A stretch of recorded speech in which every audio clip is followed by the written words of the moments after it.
Also, a big thank you to the Insight Meditation Community of Washington for hosting this class, and another huge thank you to the Unitarian Universalist Church of Arlington, which is the host for Monday night meditation when we're not quarantined.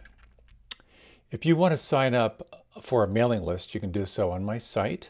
Also, this is offered freely, so no one is denied access to these practices and these teachings. It's such an honor to be able to share this stuff. And your donations help support me in my lavish lifestyle. So if you'd like to make a donation to help keep this rolling forward, you can do so on my website. All my talks are available online, and I just have to say, it's such an honor and such a privilege to share these practices with so many people from all over the planet through these live stream classes.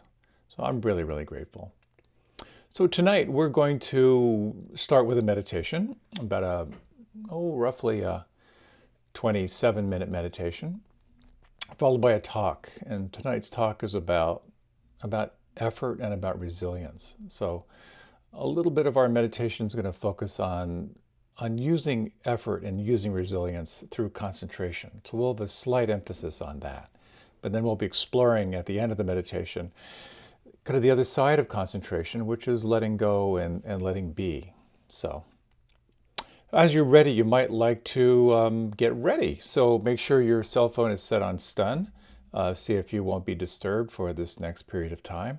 And it's really, really helpful to kind of start off with a little bit of movement. And one of my favorite movements to help kind of reset your posture for meditation is to bring your hands into the hitchhiker position, and then point your thumbs behind you, and then bring your hands right by your ears, sort of spread them out to the side. Bring your elbows so they're equal to your shoulders. And then if you like, your hands can be here. You can bring the hands up directly above your elbows if you like.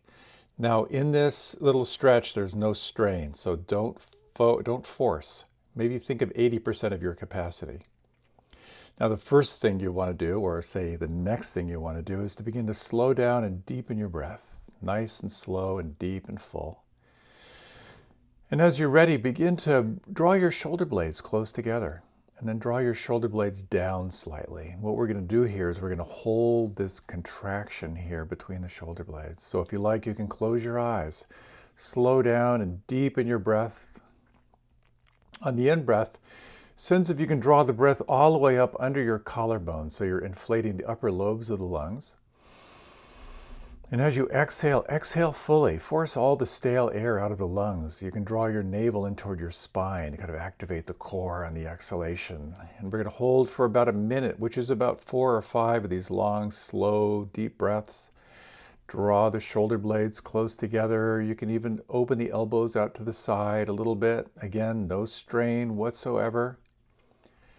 And as you're contracting the muscles through the back, you're taking the slack out of these muscles that get so long from sitting, and you're lengthening the muscles across the chest. So imagine, again, draw the breath up under the collarbones. Imagine you're breathing your heart forward. We're going to hold for just a few more rounds of breath. Feel that full contraction between the shoulder blades. And now reach your arms up overhead. Reach up to the left side and the right side, alternating back and forth. Lift your chin up toward the ceiling. If there's no one around, open your jaw wide, let out any sounds. And then smile like they do in the commercials when they wake up in the morning. And then slowly, slowly let your hands begin to float down toward your lap. Just take your time. You might do this in ultra slow motion or whatever feels right for you. And let this begin this practice of turning your attention inward. Let your breath be completely effortless, free-flowing. And let your body begin to readjust and accommodate to this preparation for meditation. Notice everything you feel on the inside. Can you feel any shift, any imprint from that practice of sustained contraction and then relaxing into presence.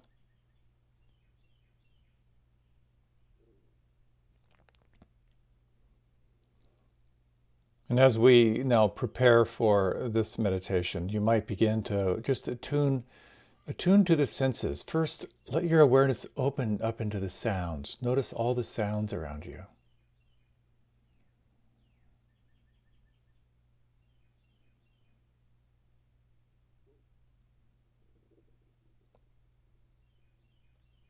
If your eyes are closed, just notice the quality of the light beyond your closed eyes.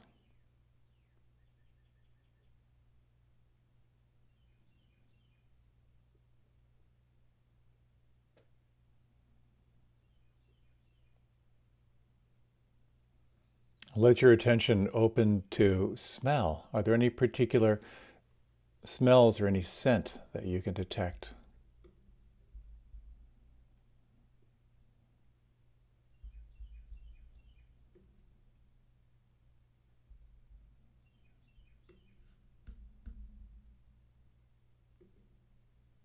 Is there any lingering taste?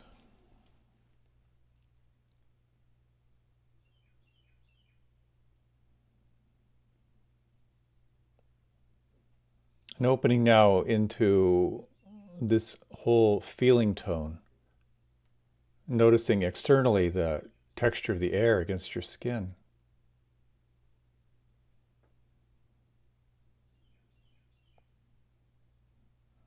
Any points of contact between your body and your chair or cushion.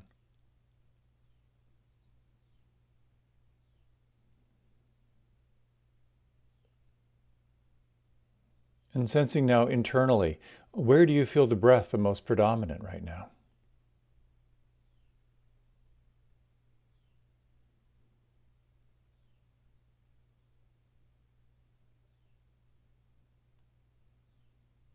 Can you detect anything inside that feels pleasant? Any areas that feel free flowing or filled with ease?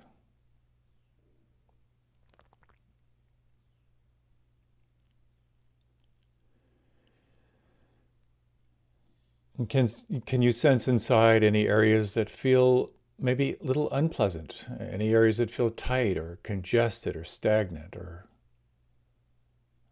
kind of stuck?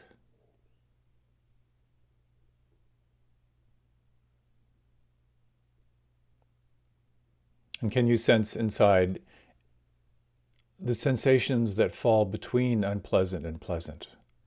Kind of the neutral sensations.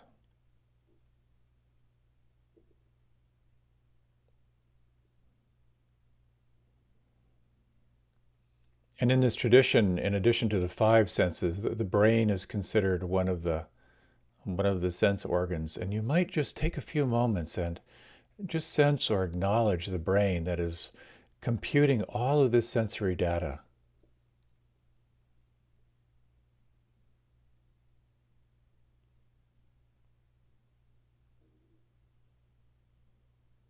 And can you sense a quality of mindfulness, or as I like to think of it, a quality of non-judging awareness that is awake to this whole phenomena of aliveness, of the sensations, of the awareness of sensations, of the movement toward and against particular sensations.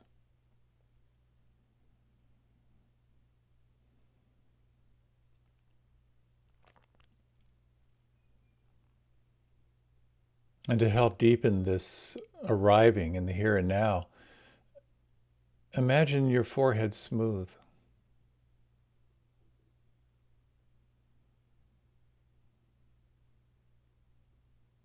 Could you soften the little muscles around your eyes?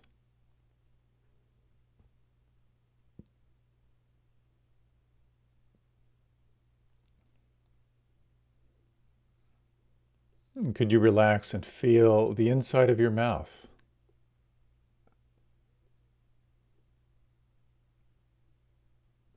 Relaxing your tongue and the jaw and the lips.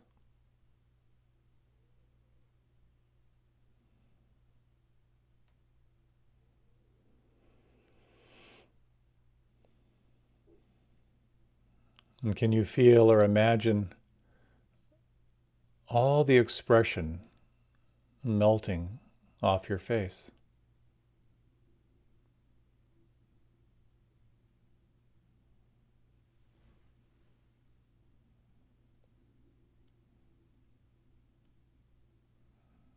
The back of your head and the base of your skull.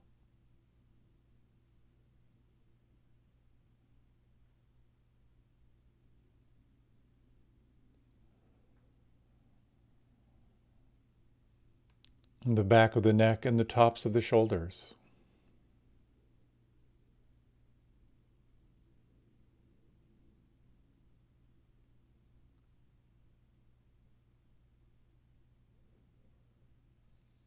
And you might feel the weight of your arms. Imagine your arms like heavy drapes, just hanging from the shoulders, sensing down through the elbows and down through the wrists.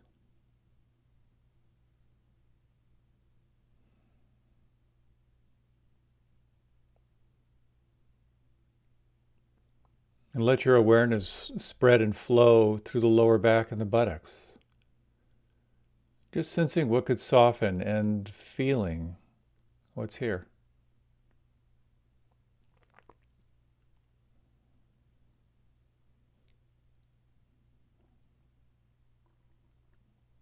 And the belly.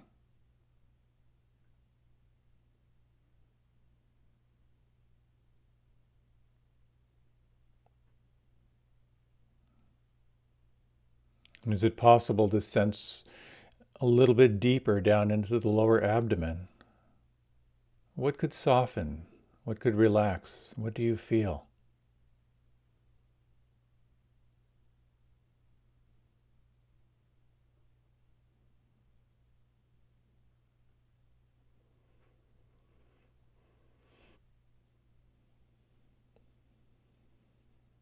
And sensing deeper, sensing down through the floor of the pelvis. What could soften? What could relax? What do you feel?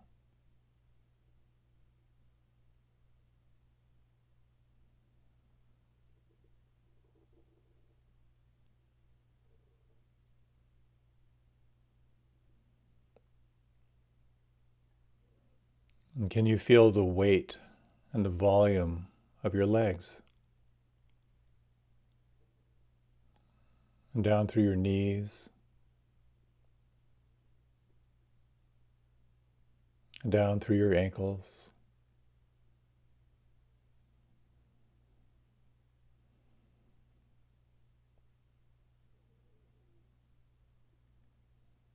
The tops of the feet and the toes.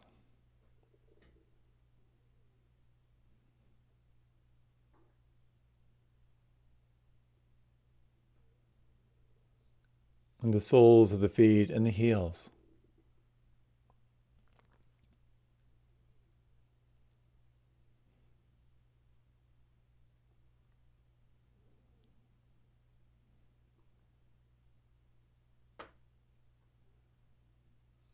The backs of the hands.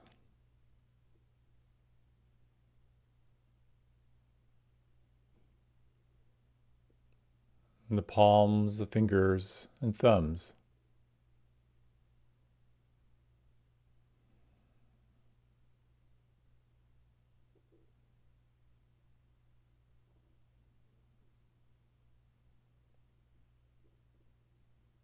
And opening in your own way to this sense of deep relaxation.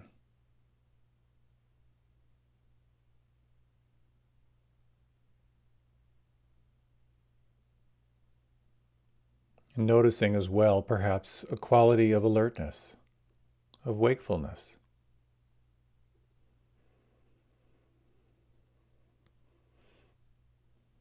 And letting your attention move now to an anchor, to a concentration or a focal point. One of these may be the breath, the sense of the breath of the belly or the nostrils, or wherever you feel the breath the most predominant.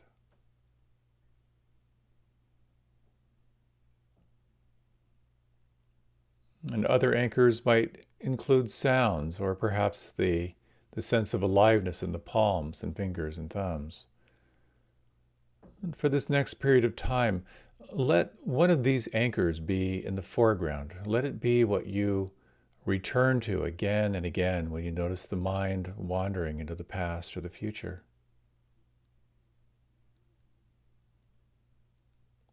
The breath is effortless. The sounds happen by themselves. The aliveness in the palms and fingers and thumbs are always there. Let yourself relax. And if you like, narrow your attention to the experience here at the point of your anchor.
If you would like to cultivate more of a sense of absorption or concentration, you might explore one of these possibilities.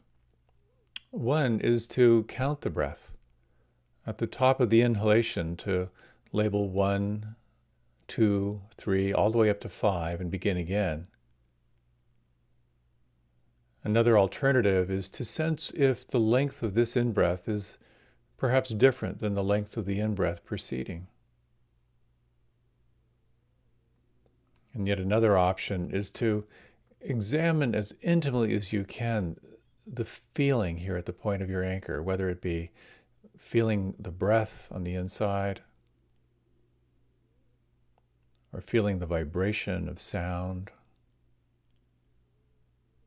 or feeling any sense of pulse or tingling or vibration in the palms and fingers and thumbs.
From time to time, you might inquire, what is happening right now? Sense if you can name it in a word or two. And then you might inquire, can I let this be as it is?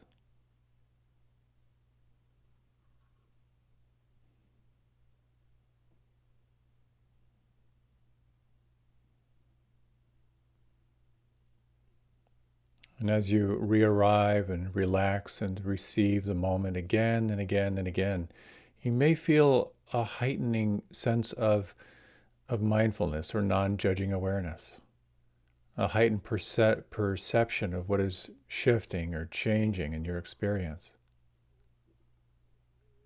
And only if it feels right for you, you might relax your concentration on your anchor just a bit and widen and broaden your attention to this perception of change.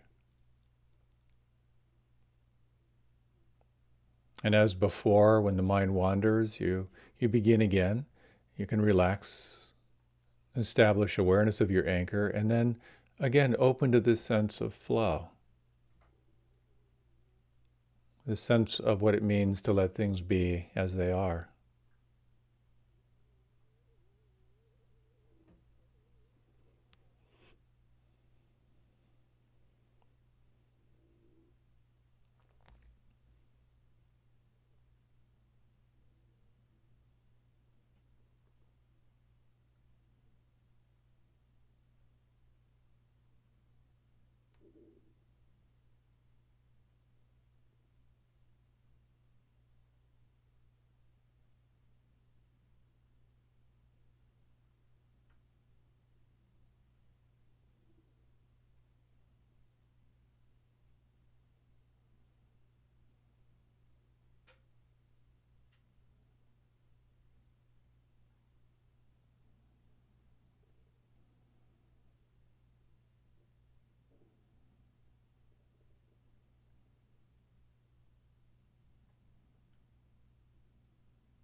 In these remaining 5 minutes or so, you might refresh the practice, returning again to this field of relaxed presence.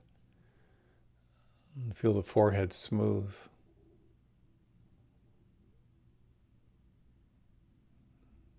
And sense again the inside of the mouth, relaxing the tongue, the lips, the jaw, the throat.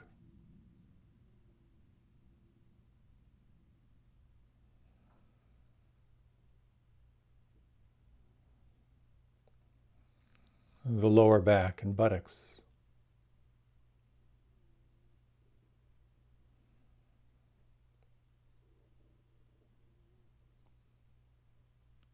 And the belly and the lower abdomen, sensing down through the floor of the pelvis.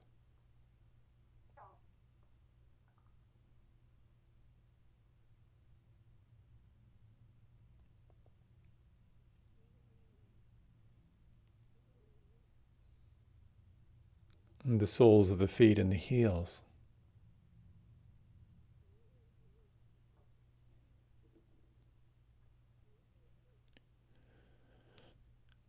And the backs of the hands, the palms, the fingers and thumbs.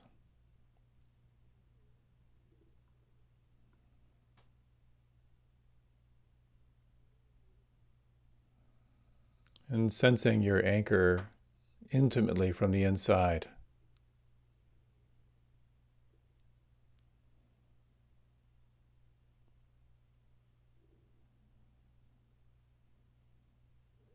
And you might like to remain intimately with your anchor Or you might widen your awareness a bit, opening again to this sense of everything that is changing, this vast shifting weather systems of sensation, thought, mood, and states.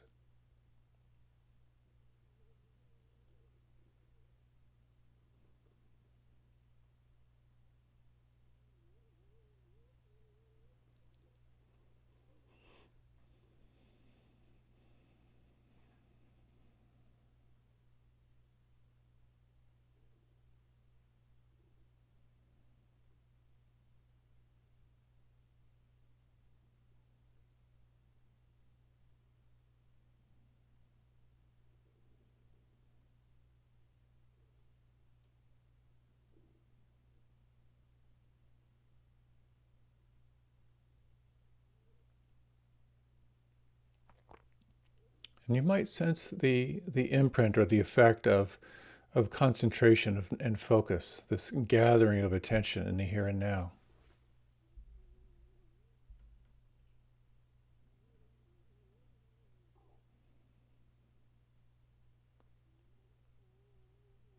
You might feel the imprint or the effect of noticing all that is changing from this perspective of non-judging awareness. And you might, if you like, in these remaining minutes, explore what it's like to rest in presence. And let all concentration and doing fall away. Just relax and feel. And deeply relaxed and at the same time alert.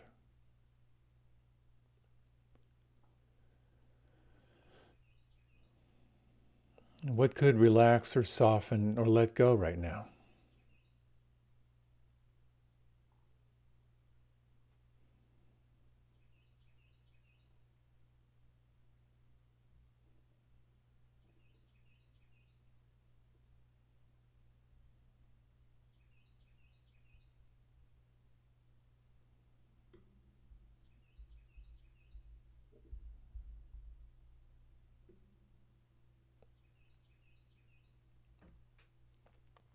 And what could relax or soften or let go even more?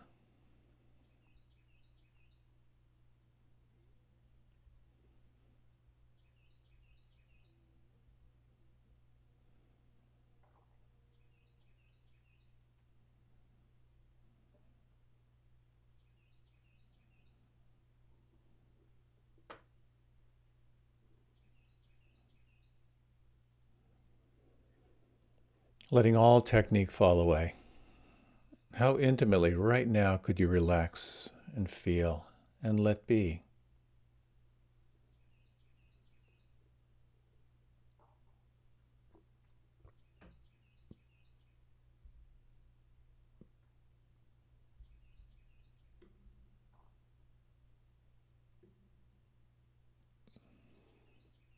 And you might very gently now begin to lengthen your breath. Smooth and deep and full. And feel the breath on the inside. As I breathe in, I'm aware of breathing in. As I breathe out, I'm aware of breathing out.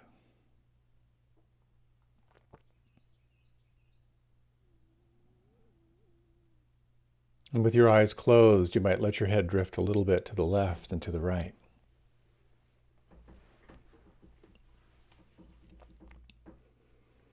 Take some time to sense how your body might like you to be with it. Are you drawn to just relax, or would your body like you to stretch or move in any way? And take some time. Take some time now just to let your body move, stretch. Take time for your adjustment.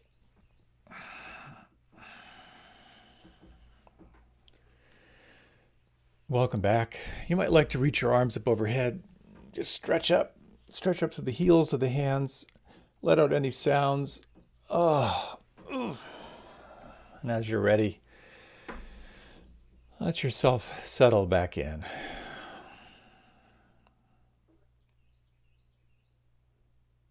It's It's great to have this time with you. I just want to welcome everyone who's watching this live stream from around the United States and around the planet. It's really, really good to have you here. And I've been giving a weekly talk, like a 45-minute talk for, almost 15 years now, I think. So sometimes I'm really aware of not recycling too many of my old jokes and stories, but this is one of my favorites. So if you've heard this one before, forgive me. It's actually just an article I read. I think maybe I read the article in Forbes magazine. This is many, many years ago. And it said, if you take your 5 best friends and you average out their income, it's probably your income. And when I read that, I thought about that, and I thought, I need new friends. Really what the article was saying is you resonate with people you spend the most time with. And it's one powerful way to affect change in your life. And tonight's topic is about cultivating effort and resilience, not just in your practice, but in your life. There's so many people who I'm talking to are saying that this social distancing thing is starting to turn more and more into a grind. And part of the question becomes, how do you stay inspired? How do you keep going when it's hard? Because it is hard. It's hard to stay inspired in life, not just your meditation practice. And it takes a lot to kind of keep going.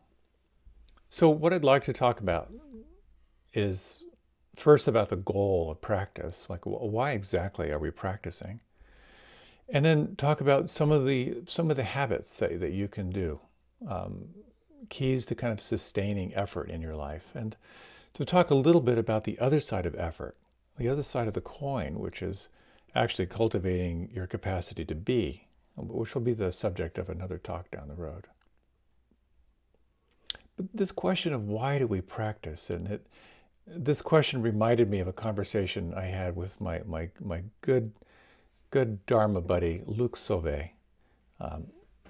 Luke was one of the early people to get trained in teaching Bikram yoga, which is the hot yoga, 28 postures in a room heated to 110 degrees. And he had just retired from the Mounties and in Canada, and was teaching, I believe, in Ottawa. And he had waiting lists for people to get into his class, which is kind of unusual because, there's a fair bit of yoga out there, but wow, people were really busting down the doors to get in there. And I said, Luke, why is this so popular? And he looked at me and said, Bikram buns.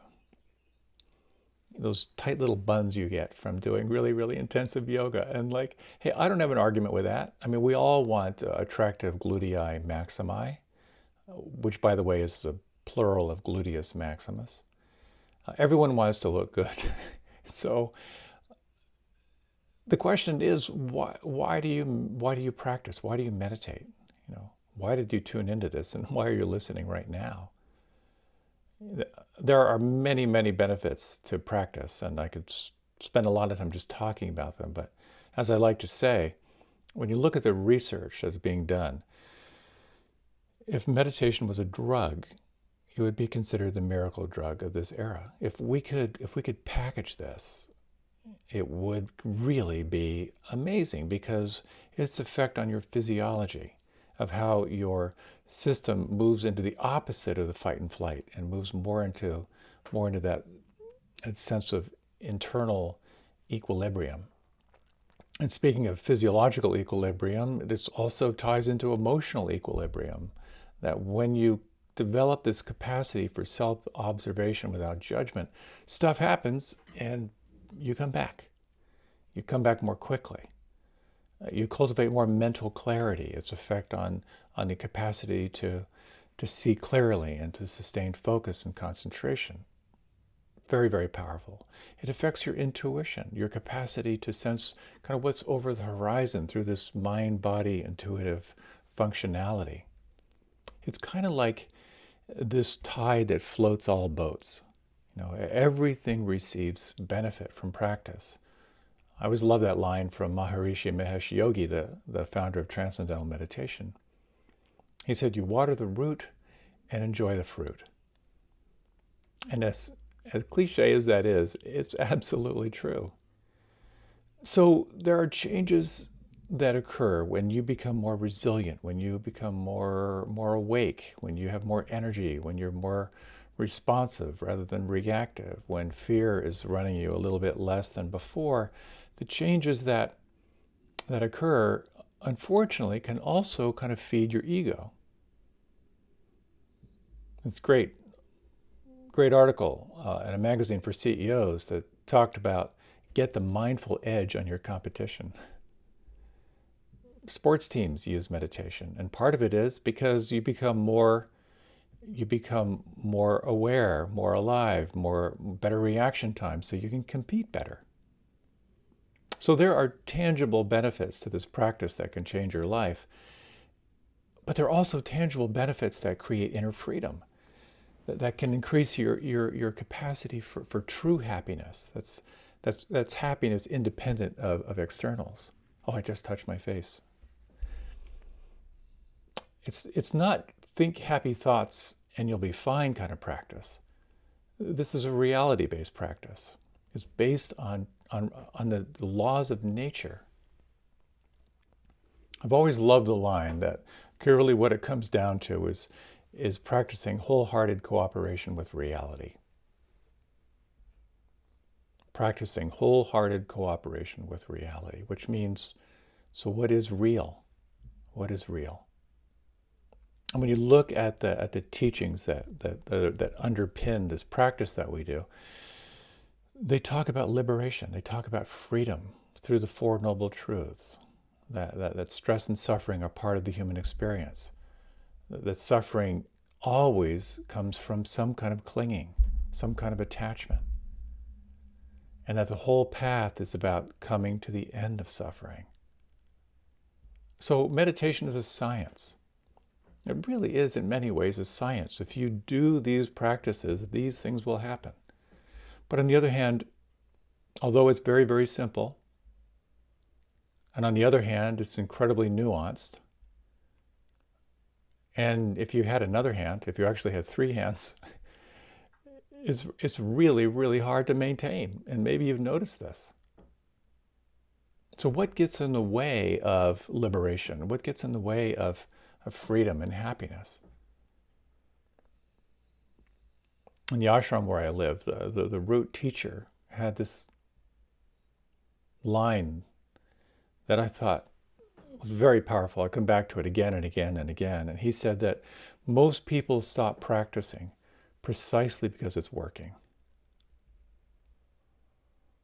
And what I find quite often that for many people, when you start to meditate, you start to feel better. As the joke goes, you feel better. You feel more alive. You feel more awake. But then you also find you feel your sadness better, your depression better, your anger better. Basically, everything undigested in your life starts to come up to the surface. And so the practice, which begins to open us up to a sense of freedom, starts to reveal to you where you're not free. And then that really opens up a question, a very powerful question. What's in the way of you feeling happy right now? And if you like, let's take a moment. If you like, just close your eyes and just maybe take 3 long and full deep breaths. And when you sense the landscape of your life right now, of what's falling away, what's coming your direction, is there a sense of what's between you and feeling truly happy right now? If you had to name 3 things, what would they be?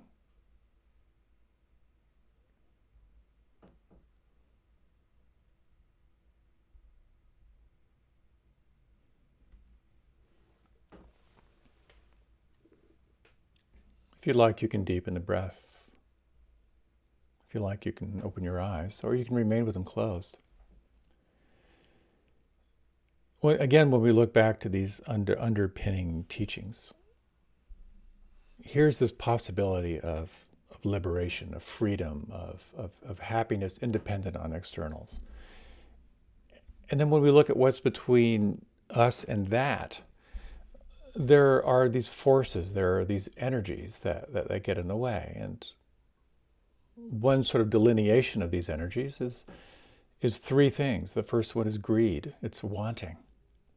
And what we want essentially is we want to be successful. We want more and more pleasure in increasing quantities. We want fame. We want to be loved. We want praise. That's a big, big drive in our lives. That wanting of success, pleasure, fame, and praise. The other energy is at its extreme is hatred, but we could just say it's aversion. It's the stuff you avoid. And what we tend to avoid is the opposite of what we want. That is, we want to avoid pain. We want to avoid the pain of shame. We want to avoid failure. And we want to avoid being blamed. The third energy, or the third force that gets in the way, is described as delusion. And it's sort of like chasing after the wrong thing. It's believing in your heart things that really aren't true. Or it's believing in your heart, or not believing in your heart, things that actually are true. These fundamental forces of being hijacked by desire, and being hijacked by aversion, and being hijacked by believing things that aren't true, they kind of mess things up. Because if we're not aware of these forces and how they're operative in our internal operating system, we're going to build a life based on greed, hatred, and delusion. A life run by desires, a life run by fear, and a life informed by confusion. And I really believe that for each of us at some point, we just say, I'm touching my face again, we say, stop. Just stop. What do I really, really want? What's really most important in my life? And out of all this stuff going on in my life, what is actually true? Those moments, which can really feel like a crisis, are really, really powerful times in our lives when you need to set off for your proverbial 40 days and nights in the desert. What do you really, really want? And what is true? One of the most interesting conversations I had was in a bar in West Africa. And I was talking with this kind of older, like my age now, guy, kind of weather-beaten, and as we were talking about his world travels and all of his exploits, he had lived a very, very full life, you could tell. And we were talking about meditation. And then I just remember so clearly, over his bière Niger, of saying, he said, man, I've done it all. I've had all kinds of relationships. I've had all kinds of adventures. I've had all kinds of drugs. I've done all kinds of things. And even when I think this is it, there's something in the back of my head that's saying, this isn't it. This isn't what you're really looking for. In my young idealistic brain, that was a real powerful experience for me. Because I could sense the sadness, the searching that was still going on for him. And it really points toward really one of my favorite mantras, and that is, keep going. When you're feeling stuck, when you're feeling deflated, keep going. When you think you've arrived, when you think you're fully awake, you definitely want to keep going. There's a great story that a really wonderful non-dual teacher talks about, where he did years of a very, very intense concentration practice. And concentration practice it requires a lot of resilience, because you have your anchor, whatever your anchor may be, and you just keep training your attention on it. And it can be tremendously powerful, tremendously freeing, but it takes a tremendous amount of energy and resilience. And part of his practice also included reflecting on koans. And koans are questions that are designed to take you kind of beyond the mind. So you're sort of like blowing the mind by going through the mind. What was your face before your parents were born? And that becomes your anchor, really, reflecting on that. What is other? What is the sound of one hand clapping is kind of the classic. So he was given a koan, and after days of contemplating and working this question, he went back to his teacher and he said, I'm not sure you gave me the right question. Shouldn't the question be, who is it that's asking the question? Apparently the teacher got a really, really big smile, because through that sustained concentration and kind of burning through the challenges of it, there was a huge shift in his consciousness, which pointed back toward awareness itself. And chances are that some of the most satisfying experiences that you've had in life have probably come out of great sacrifice. Working toward a degree and then getting the degree. Sticking it out in a really tough relationship and then having a breakthrough where suddenly you see the other person's point of view and they see yours, and you have that elation of connection again. Or times when you wanted to really, really get in good shape and you really worked at it and you stayed at it, and then suddenly you're feeling great and you're looking great. Taking out a project, really focusing on that project and completing it.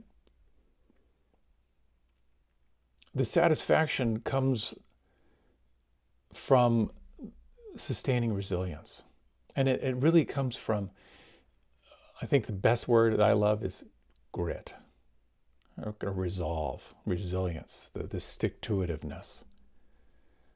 There are all kinds of studies on this. There's studies at Harvard, at West Point, and many, many others where they're really looking at what are the factors that go into being successful in life. Is it raw intelligence? Is it cultural background? Is it emotional intelligence? It's grit. It's resilience. You do not have to be the smartest person in the room to be successful. You just need to stay in the room. You need to stay the course. And this becomes something that we apply not only in life, but you apply in your spiritual practice.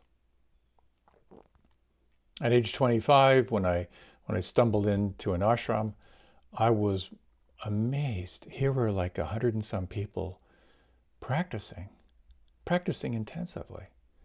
And the whole lifestyle was built around spiritual practice. And up until that point, I had to kind of work my practice into my life. Well, here was life built into practice. And I kind of threw myself into it. And it was amazing to be around people we worked very, very hard in jobs, but practice was really in the foreground.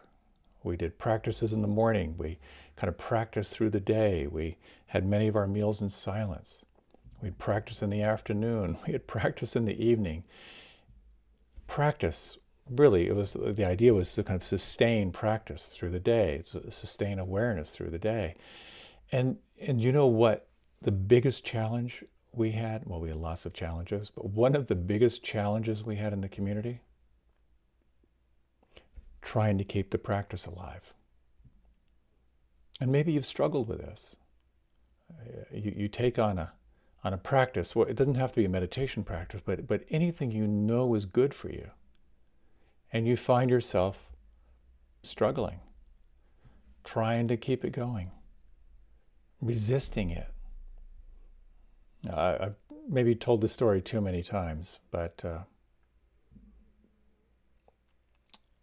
quite often when I wake up in the morning, this is actually a while ago, I would wake up in the morning, my first thought would be, I should do yoga. And then immediately I would think, I hate yoga. The mornings, I noticed when I would sort of make myself do yoga, about 3 minutes in, I would say to myself, God, I love yoga. I should do this every morning. The next day, I hate yoga. what I found was if I committed to doing 7 minutes of yoga, that would kind of be my breakthrough. Committing to 8 minutes seemed like it was too much, but seven, sometimes all I would do would be seven and I'd be done. But sometimes it would kind of kick me over into the next thing. So I'd like to talk a little bit about what it means to sustain effort. Like, so what are some of the best practices for keeping your energy moving, keeping resilience, keeping that sense of focus? And really the most fundamental thing is to discover what you love, and discover what you enjoy. Like, what's the most important thing? And here again, it's so important to drill into this, because when so much of your life may be informed by greed, hatred, and delusion, it takes time to kind of sift through all the old programming. What do you really, really want to do? What do you love? Now, I know someone who does not love his work, but he's at an age where he knows that it's probably practically the most important thing for him to stay where he is, just for the security. So he's kind of caught in, I'm doing a job I don't love. But as we talked about it, what he does love is his family. He loves being able to provide, to help them feel safe, to create an environment where his kids can really grow and actualize themselves. He loves being able to provide. And so for him, he realized that his work helps him to live fully. And he's managed to convert, while he doesn't love his job, he focuses on how grateful he is to be able to provide for his family. That's how he wires up his sense of loving something that he could tweak. He feels, that could be a slight improvement. But it works for him. And I think sometimes, again, this is a reality-based practice.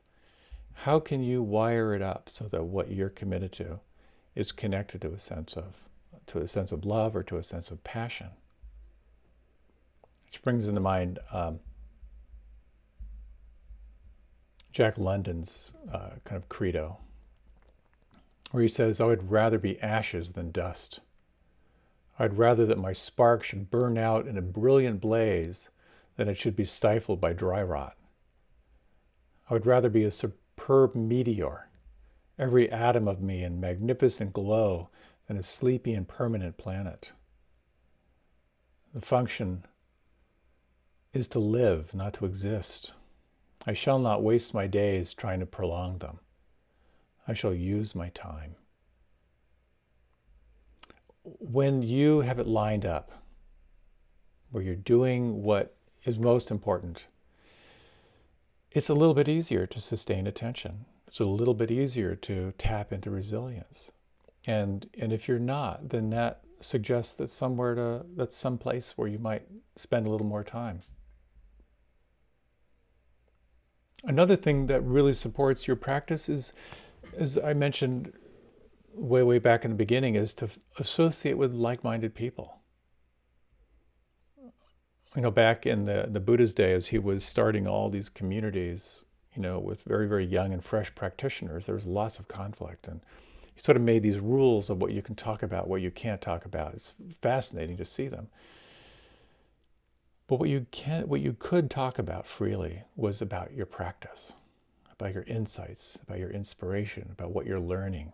Like that was where you would focus your conversation. And when you are around people who want what you want, who are excited about what you're excited about, that is priceless. It is a priceless commodity.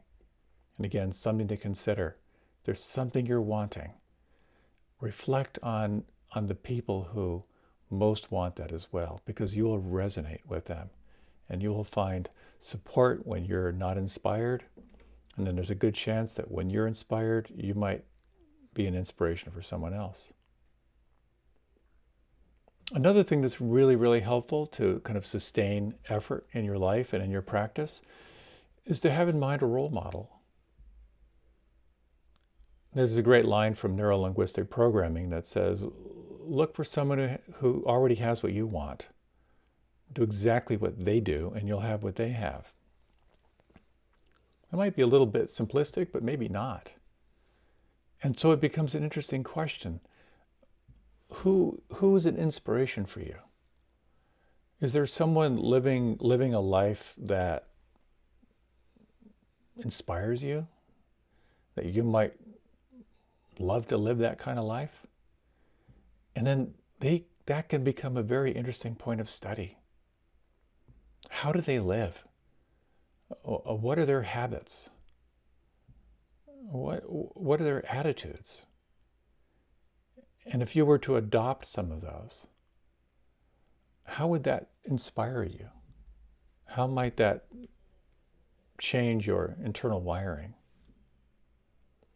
This is actually a very powerful kind of super learning technique when you're learning anything new. Who's the expert? Study them. Sense if you can model them. And you may find it really opens up some really cool ways to really transform yourself. The next thing to consider are the habits that you can start to build into your life. The habits that you know they're not just life affirming, but they're the habits that you know are going to move you toward where you want to go in your life. There's a classic talk, if you haven't heard it, about the power of making your bed first thing. That when you make your bed, it gives you a sense of accomplishment. You did something, and then every time you look at your bed, it's done, it's clear, and it's one of the first things you learn in the military. You do that, one thing accomplished, now you're moving on to the next thing. Creating rituals can be very, very helpful, and I really kind of like creating rituals as opposed to creating habits. But the things that you do daily that you know are going to help to mobilize and motivate you. I have certainly gone to a default in my never-ending quest for self-improvement of setting outrageously high goals for myself. And I've made some adaptations that will kind of work for me better. It's the difference between I'm going to do an hour of yoga in the morning to I'm going to do 7 minutes of yoga in the morning. When I want to write, it's very easy for me to fall back onto I'm going to write 1,000 words every day, no matter what. That doesn't work for me. But if I change that to I'm going to write something every day, or I'm going to write for at least 10 minutes every day, that little habit, that little ritual sets things in motion. And sometimes that's all I do. Sometimes it really inspires me. So what I've chose to do, and I know I've talked about this before, is to explore the minimum effective dose. What is the minimum amount I can do that's going to have the maximum effect down the road? And so my rituals have really focused on really small things. For a long time, I play the bamboo flute. I decided I'm going to play every day, even if it's one note. And there would be some days where I'd be like in bed, I'd be ready to fall asleep, and I realized I didn't play the flute today. And I would get up and run to my office, play one note, and go back to bed. For a couple of years, I decided I'm going to write one haiku every day. It's just 21 syllables. It doesn't take long. My latest is to write one cartoon a day. I did it last year, sort of my commitment for the year, and I'm now in my second year. I'm not saying they're good, but I've got about 450 cartoons. A couple of them might be good, but mostly I'm loving the creative process. There's something about the discipline of it that has been very, very helpful for me. Another element when you're looking to sustain focus, and something we all know, which is to really bring exclusive attention. That is to say, to minimize multitasking. It's pretty much proven that multitasking really doesn't work. So is it possible to really focus your attention, to kind of sustain attention? One of the ways that I do this in my own work, and I've talked about this before, but if you're not familiar with the Pomodoro Technique, the word Pomodoro is tomato.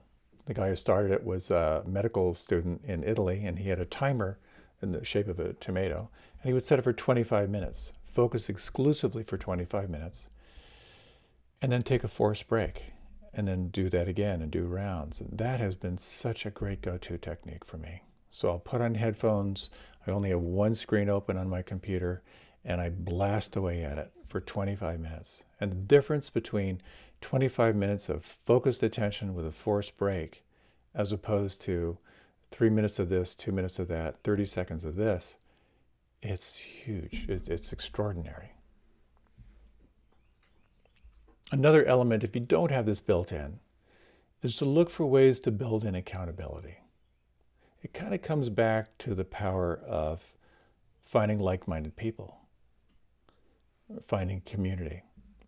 And that's someone that you're accountable to, someone who's paying attention.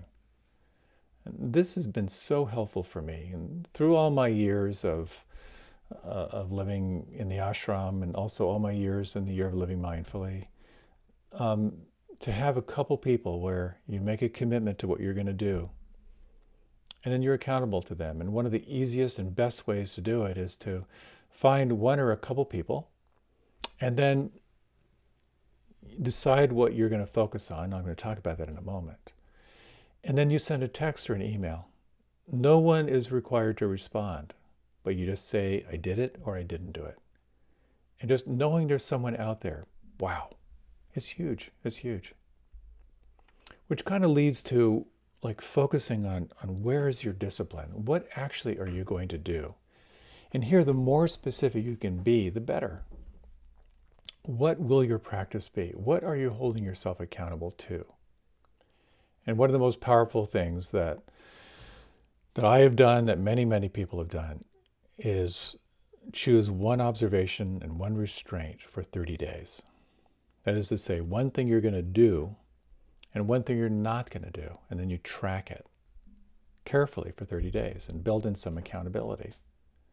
This has been, I can't tell you how life-altering it's been for me. It inspired me to get completely off coffee, not off caffeine. And many, many people have used this as the restraint, something you're not going to do for 30 days. You know, coffee, some people will say, I'm getting off sugar this month, or I'm going to get off wheat, or I'm going to try not being on animal products for the next 30 days. Or I'm not going to gossip about anyone. I'm not going to talk about anyone unless they're fully present. Or I'm going to really focus on not criticizing myself for 30 days. And that becomes a restraint, a practice of what you're not doing. And inevitably what happens, like for me, when I switched from coffee to matcha tea, I wasn't off caffeine. I really didn't enjoy it for the first 10 days. I really missed it, and I didn't like what I was doing. And then as I'm holding myself accountable, like, wow, my energy isn't spiking the way it used to. I'm actually sleeping a little bit better at night. I actually don't mind the taste as much as I hated it earlier. And then by the end of that 30 days, it was kind of locked in. It was a really, really, really powerful experience for me. And some of the observations I've taken on, the most classic one is like, how long are you going to meditate every day? What are you going to commit to? For one 30-day period, I just thought, okay, that physical therapy I hate doing, I'm going to do it every day for 30 days. Or I'm going to work out for every day for 30 days. It's really powerful, really, really powerful. What is a practice you could commit to with the intention to cultivate resilience, to really, really stay with it for 30 days? One of the elements that I found really helpful that I always like to suggest is something called the Seinfeld Method, which is Jerry Seinfeld when he was writing. Uh, he knew he had to write every day if he was going to move his career forward. So he got a 30-day calendar and he put a red X. I'm touching my face again, but it's really itching. And so you keep the chain going for 30 days. So focusing attention. Awareness is like energy. Awareness is like sunlight. You can focalize it like a magnifying glass, or you can just kind of like stand in the sunshine. Learning how to focus and sustain attention through resilience can absolutely change your life. You can manifest things that are unimaginable. But to do that, it takes will, and it takes effort, and it takes support. It's really, really juicy. But with all that effort, and with all that resilience, and with all that attention, and with all that energy, if it's not aligned with your purpose, with what you really, really want, it's not going to make you happier. It's not so much about nonstop effort as it is about balance.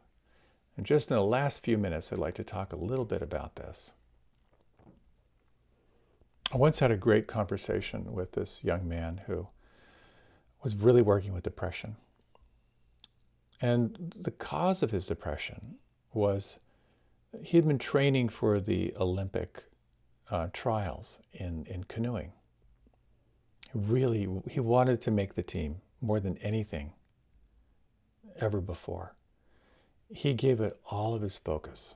He dialed in his diet. He was doing these intense workouts. And as the trials were coming up, he stepped up his training, pushing himself every day, every day, every day. And when it came time for the trials, he wasn't at his peak because he had overtrained. He didn't have the recovery for his muscles to rebuild. So when those trials came, he was flat. He just didn't have it in him. And a huge amount of regret in his life for that. And it really points towards something that is so, so critical in our practice, which is balance. When you're training for the Olympics, or when you're training for anything, it becomes the balance of full and sustained and wise effort where you're exhausting yourself and you're building new muscle, you're building new skills, and full and complete recovery. Really, really hard to find the balance between the two. When do you give it all you've got, and when do you stop? When do you pause and allow yourself to completely and fully recover? And it's interesting if you think about the times of your day, the natural times of your day. There are probably times when you are primed to give it all you got. And then times when the wise thing is to stop efforting and take more time for recovery. Knowing your energy patterns is super, super helpful when you're at peak, when you're in the valley, and when you need the recovery. This has been so helpful for me to recognize for myself when is peak for me. And for me, it's the morning. I do my best to wake up and just get everything aligned for maximum productivity. It's like getting enough sleep, it's drink a liter of water, do some movement, sit, journaling. That's when I do my cartoon. I choose 3 things I'm going to get done. Pick out the hardest one, apply the caffeine, and I get going. The valley is, for me, the afternoon. It's when it's administrative stuff. It's emails, calls, and meetings. Or I alternate between doing chores where I'm moving and going back to the administrative stuff. And late afternoon is the recovery, and the evening when I'm pretty much worthless. That's just reading. Maybe it's going for a walk. Sometimes I have a second wind, but mostly I'm finding it's very, very wise to really explore the unwinding process so I can move into full recovery and be ready for the next day. So I think this is part of the balance in life of really knowing the self and and knowing first, what do you want? What will support you in moving forward? And really understanding that there's tremendous joy in applied effort. And there can be such great satisfaction through sustaining attention on what you want. You can really enjoy that sense of accomplishment, but also recognizing it's about balance. Getting what you want can be really, really powerful, but learning how to let things be can also be really powerful. And we'll be talking about that in another talk. So I'd like to close with a short little reflection, a very short one, and a short reading from Mary Oliver.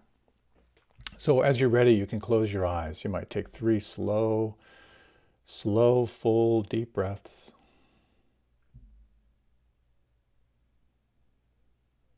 And you might just sense about your capacity to do, your capacity to manifest things. And you might just sense, where is the balance point for you between wise effort and wise recovery? Sensing the importance of knowing what's most important and taking joy at effort and finding all the ways you can inspire yourself to move toward what you want. And the wisdom of knowing when it's time to let go and let be.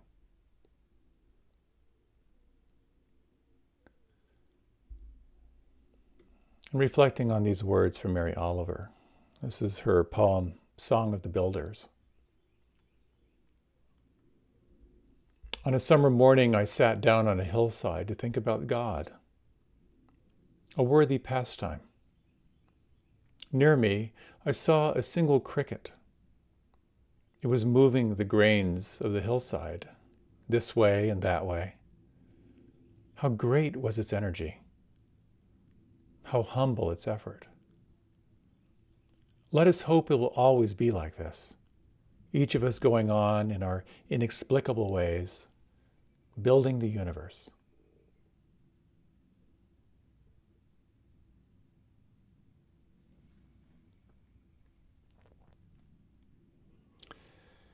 As you're ready, you can deepen the breath.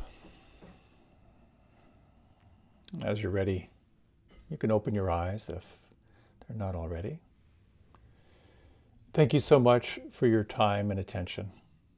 My deepest hope is that you know what you want, that you find ways to stay inspired, to tap into the passion that comes with resilience, and also knowing the wisdom of all the skillful means to balance out effort with recovery and with letting be. So may you and your grit have a wonderful, wonderful evening and beyond.